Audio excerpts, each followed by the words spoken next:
इतिहासाच्या पानांवर शौर्यासाठी आणि बाजीप्रभूंच्या बलिदानासाठी ओळखला जाणारा हा पन्हाळगड.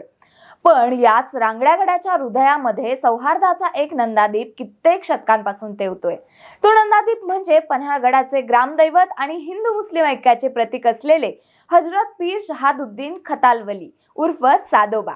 कोल्हापूर पासून अवघ्या 20 किलोमीटरवर गडाच्या प्रवेशद्वारापाशीच दोन ऐतिहासिक तलावांच्या मध्ये हा मनमोहक दर्गा उभा आहे.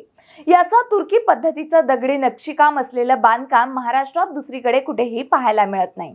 हे काम केलं होतं विजापूरच्या इब्राहिम आदिल शहाचा वजीर खिजर खान याने. या मुख्य कमानीतून आत गेलं की 3 मजारे दिसतात.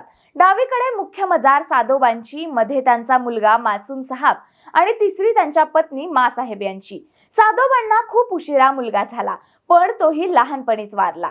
त्या दुःखात बाबांनी आपल्या मुलाच्या कबरीवर फारसी भाषेत अतिशय हृदयस्पर्शी कविता कोरल्या आहेत, ज्या आजही वाचताना अनेकांच्या डोळे पाणावतात. आजही उरुसाच्या आदल्या दिवशी सर्व धर्मीय महिला इथे येऊन मासाहेबांची ओटी भरतात. इतकेच नाही तर लोक राजा राजर्षी शाहू महाराजांनी या दर्ग्याला सोन्याचा नारळ अर्पण केला होता आणि जमिनीही इनाम म्हणून दिल्या होत्या. पन्हाळ्यावर गेलात तर या 900 वर्षांच्या इतिहासाला नक्की भेट द्या, कारण माणसं जातात, सत्ता येतात आणि जातात, पण साधोबांच्या कबरीवर लिहिल्याप्रमाणे माणुसकी आणि ईश्वरी तत्व हे शेवटी शाश्वत राहतं.